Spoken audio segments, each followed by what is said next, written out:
one of the things that happened for Alabama, we all think and know Kalen DaBoer can coach football, right?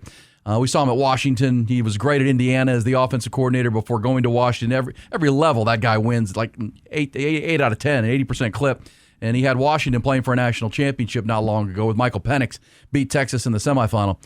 And, one of the things I think gets undersaid when we talk about Alabama is consider last year when Nick Saban, after they lost in the semifinal to Michigan that year, decided to retire and step aside. Yes, it was because of the NIL, and we know Nick Saban wasn't a fan. But in the immediate aftermath of that, Alabama and Kalen DaBoer lost Isaiah Bond to Texas, Caleb Downs to Ohio State, Seth McLaughlin, their All-American center, to Ohio State. They lost like 3 or 4, not just good players, great players, to the portal.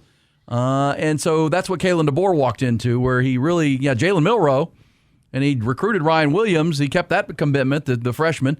But, man, Caleb Downs might be the best defensive player in the country. Seth McLaughlin, before the injury last year, might have been the best center in the country. And we know Isaiah Bond left after, when Nick Saban stepped down to come to Texas. And, he did not, play as well as he had hoped. But, that's what Kalen DaBoer walked into. Well, now he's gotten a chance to settle it down. Had a great recruiting class. There's still really good players there. And according to Pro Football Focus, Alabama with a number 4 offense, which Ty Simpson's now going to be the quarterback, but a ton of weapons. And Ryan Grubbs is now running that offense. And then the number 1 defense, according to, and I think that's going to be Texas, but we'll talk about them in a minute. The other of the 4 teams with top 5 offenses and defense, according to Pro Football Focus, number 2, Jack, can you guess another one? It's the usual suspects. Yeah, top 5 offense, top 5 defense. I mean, Ohio State's got to be in. No, they don't like their offense. Think about the favorites to win it this year. Penn State. Yes, Penn State Clemson. does. They say number 2 offense, number 5 defense. They say Clemson, number 1 offense with Cade Klubnik, and those receivers are all back. They've got to replace Phil Mafah on the running back spot. But Cade Klubnik, number 1 offense according to PFF. Number 3 defense, according to PFF, with Tom Allen now running the defense there. And then Texas with the number 3 offense, number 2 defense. That'll be interesting to watch. The Alabama defense versus the Texas defense this year. That's going to be a lot of fun. But let's hear from, so yesterday, Steve Sarkeesian, Reece Davis, right? He hosts College Game Day. He put out a thing. I guess he's going around here during the month of July into August, and he's going to be talking to the top coaches. And yesterday they put out their piece they did, about a 4.5-minute piece with Steve Sarkeesian, and it really centered around a walk apparently Sark takes every day since he had his heart issue at Alabama. He couldn't do strenuous workouts, so the doctor said, take up walking. So I guess Sark walks around DKR and then walks from his office all the way up to the practice field. That's his daily walk, and it's a pretty cool little segment. And Reece Davis is walking with him and talking about what he says, I don't meditate, but I do these walks. But here's how that wrapped up. Here is Reece Davis with a pretty point-blank question to Sark yesterday. This appeared yesterday from ESPN and SportsCenter. Season will end at 13-3. You guys have been close. Yeah. Been really close twice. Step away from the national championship game. Is that something that gnaws at you? Is it something we came close, we play away here, play away there? I respect the game of football. It's a tough game, and it takes so many things to come together the right way to win a championship. And a ton of respect for Ohio State a year ago. They had a great team. The year before, Michael Penix had a fantastic night. It was one of those games. What encourages me is to know we wouldn't have built ourselves into where we've been the last 2 years if we weren't doing some things the right way. Would I have loved the confetti falling on us those 2 nights? Sure, of course I would. But that's the life of a competitor, too. We put ourselves in those arenas. That was definitely a Nick Saban thing for me. It was like, whether we won or we lost, the next day we were going back to work. Let's just stiff arm. Here we go. You appreciate the journey and the grind that each season gives you, and we're starting a new one this year, and I hope we're in the exact same position again this year. All right, so there's Sark, and that whole piece is now airing on SportsCenter, and you can find it on social media. About 4.5 minutes talking about his walks, and there you go. I mean, that's what it's about, and the grind begins today. Right after the show, Jack, Luke, our intern, and I are going to head down to the 40 acres. There is an availability to start practice with the coordinators. Pete Kwiatkowski on defense has got to be pretty happy with what he's got right now. Obviously, Kyle Flood, offensive line and offensive coordinator. He will be available today to talk about the team. And then Jeff Banks, special teams. That will be a lot of focus because they weren't good last year in that regard. And as we know, the way Sark operates, that's the one time we'll talk to those coordinators all year, really. I mean, Sark doesn't make them available during the season. They get to a championship or bowl game scenario, college football playoff game. They will then be available for those, but that's it. So we're going to have to go down and then corral some good intel. So what are your big questions for Kyle Flood? Obviously, Kyle Flood will field a ton of questions about 4 new starters on the offensive line and how that's developing, replacing an above-average offensive line. I don't believe Texas was a great offensive line last year. I think Kelvin Banks won the Lombardi Award. Was a great player. But they can get pushed around. They need to be more physical and sturdy up front if they're going to win a national title.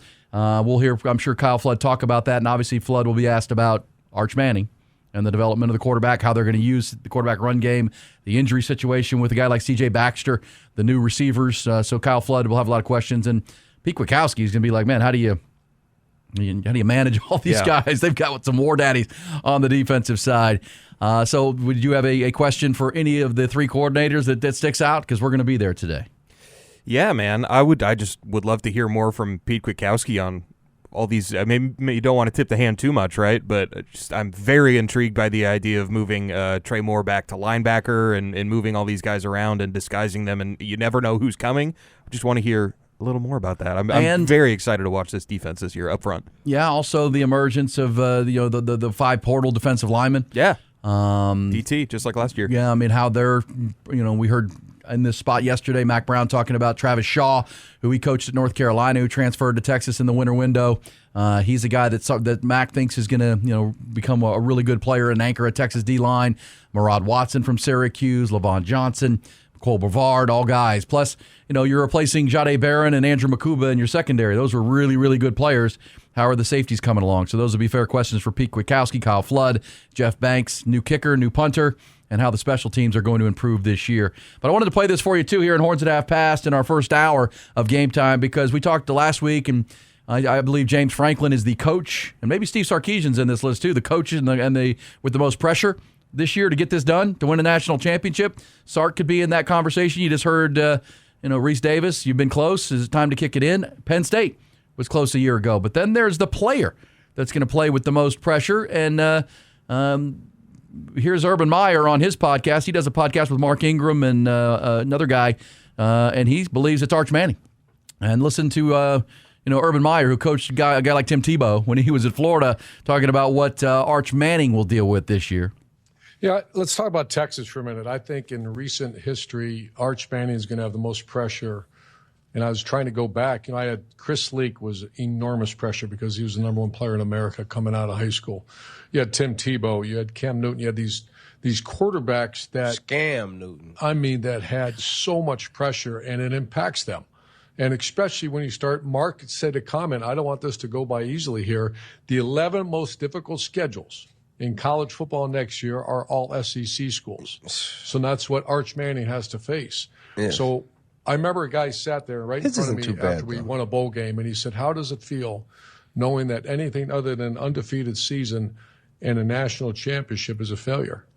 That's what Arch Manning's facing. Okay. Undefeated. Now, this new era of college football, you don't have to be undefeated. Texas needed to be undefeated in 20 years ago. The last time they won a national championship, beating USC, they had to win them all. And Mac Brown knew that. That was the stakes. This day and age, you can lose. Ask Ohio State. They were a 10-2 football team after losing to Michigan and Oregon in the regular season, but dominated the tournament and won the national championships. It's more like the NFL in that you can lose some games and get hot in the playoffs and win them and win the whole thing. That's really, but not, you can't lose 6 or 7 games like you can in the NFL. But you can lose 2, maybe 3, depending on who those 3 are against. But yes, Arch Manning has quite a bit of pressure. But I would also say I think Arch Manning's plan to play 2 years, and this being a very young team, as we've talked about, as far as where the grade levels are. Sure, Texas wants to win it this year, but I've always believed that the all-in year for Arch Manning is next year. Next season. That if he doesn't get it done over these next 2 years, that's when the real pressure will come. But, obviously there's pressure. He's the rock star. He's the biggest draw in all of college football. He's heard Jeff Ward say the other day in the afternoon he's a market of 1 when it comes to NIL and exposure, and maybe not a bigger, eyeball draw since needle mover since Tim Tebow was playing football for Urban Meyer as he started played as a freshman and obviously played 4 full years at Florida. Now it's Arch Manning, who we've been waiting to see. He will get his chance, and I'm sure a lot of questions about him today. Yeah, of course. It's finally here. We're actually we've been waiting on the Arch Manning era for so long, and now the season is just about 4 weeks out. It's a year where every other team also has questions. There's not a runaway favorite week one. Ohio State, the team that was so good a year ago, breaking in, much like Texas, sort of an entirely new football team, especially on the defensive side of the ball for Ohio State, except for a couple stars. Georgia, do we like Gunnar Stockton? Penn State, do we like Penn State? Clemson and Dabo should be right there with Cade Klubnik. So even if this isn't the all-in year for Texas, I don't think it's the all-in year for anybody. I think Arch Manning, well, except for Penn State. Penn State, I think, is the most and closest to that because everybody else will be gone. It's kind of like Ohio State. Big game James. Look, Ohio State, as we get closer to 32 days from now, Ohio State's replacing a ton of dudes, right? Yeah, exactly. That are off to the NFL. Last year was their year to go all in. That's why Ryan Day was under so much pressure because you were going to lose so much. And if Ohio State doesn't win the national title this year, Ryan Day still has the trophy. Mm-hmm. And James Franklin's in that spot this year where – they don't win it this year. Drew Aller's gone, both running backs. I mean, everybody's gone. And then you got to restock. Whereas Sark, if he doesn't win it this year, might come back with a better team next year, potentially. Mm-hmm. That's kind of where I see Texas in a 2-year window. Penn State's in a win-now mode, for sure. Clemson, with Cade Klubnik as a senior. When you have an upper-class quarterback like that, you feel like you have to take advantage of it.